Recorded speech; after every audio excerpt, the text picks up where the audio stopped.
গতকাল আমিও আমার ঘরে একটা ছোট্ট শিবলিঙ্গ আছে, তাতে জল ঢেলেছিলাম।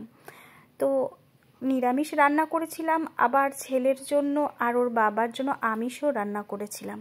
আমি পুজো করে উঠে এবার নিরামিষ ভাত খেয়ে নিয়েছি, কারণ তোমরা অনেকেই জানো আমার শ্বশুরমশাই মারা যাওয়ার কারণে আমাদের কাল ওষুধ আছে, কিন্তু ঘরের নিত্য পুজো দেওয়া যায়। আমাদের পুরোহিত বলেছিল যে 60 দিন চলে যাওয়ার পরে ঘরের নিত্য পুজো দেওয়া যায়, তো ঘরের ঠাকুরকে তুমি পুজো দিতেই পারো।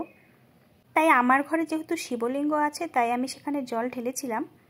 এর আগে একটা ভিডিওতে আমাকে একজন বলেছিল, দিদি নাইটি পরে পুজো দিতে নেই, নাইটি পরে পুজো দিতে নেই। এটা আমিও জানি, তবে আমি নাইটি পরেই সবসময় পুজো দিই।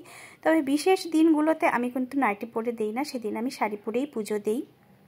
ফেসবুকে যারা কাজ করছো তাদের উদ্দেশ্যে বলছি, তোমরা যারা কন্টেন্ট ক্রিয়েটার আছো তারা সব সময় পুরোটা ভিডিও দেখার চেষ্টা করবে। পুরো ভিডিও না দেখলে কিন্তু তোমাদের রিচ কমতে থাকবে। কিন্তু সব সময় পুরো ভিডিও দেখি, তাতে 100 জনের বদলে আমি হয়তো 50 জনকে লাইক কমেন্ট করতে পারি, তবুও আমি পুরো ভিডিওটাই দেখি। তোমরাও তাই করো, তাহলে রিচ তোমাদের ঠিক থাকবে। এর আগের ভিডিওতে বলেছিলাম যে যারা হবে না, তোমরা তো জানোই লাইভ ডিলিট হয়ে গেলে রিচ এঙ্গেজমেন্ট কমে যাবে, এরকম একটা কথা বলেছিলাম, বা সবাই বলছে, ছোট বড় ইউজার্স সবাই বলছে, তাই না?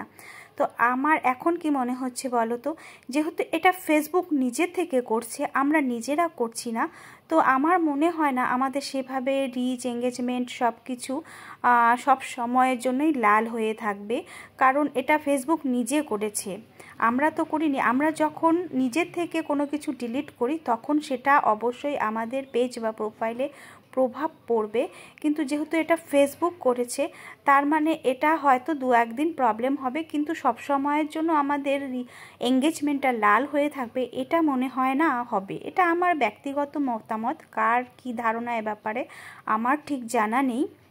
লং ভিডিও তো আমি একদম দিতেই পারি না, তো সপ্তাহে 2-3টে দিতে হয়, তো আমার হয়েই ওঠে না, জানো তো। আমি কিন্তু পুজোর অত নিয়মকানুন মন্ত্রতন্ত্র জানি না, আমি আমার মতো করে পুজো করি। তো অনেকেই হয়তো আমার পুজো দেখে অনেক কিছু বলবে, তো ফেসবুকে কি বলো তো, সবাই অন্যকে জ্ঞান দিতে পারে, কিন্তু নিজের জ্ঞানের বেলায় সবাই অজ্ঞান। আমি যদি পুজো করতে বসে কোনো ভুল ত্রুটি করে থাকি, অবশ্যই তোমরা আমাকে সেটা জানাবে, আমি শুধরে নেওয়ার চেষ্টা করব, কারণ শেখার কোনো বয়স হয় না, সবার কাছ থেকেই সবসময় শেখা যায়, ছোট বড় সকলের কাছ থেকেই সবসময় শেখা যায়, এটা আমি মনে করি। তো আমার ভিডিওটা যদি ভালো লেগে থাকে তোমরা একটু লাইক কমেন্ট শেয়ার করে দিও। আমি একজন হাউসওয়াইফ, খুব সাধারণভাবে থাকতে পছন্দ করি, জানি না এভাবে আর কতদিন করতে পারবো।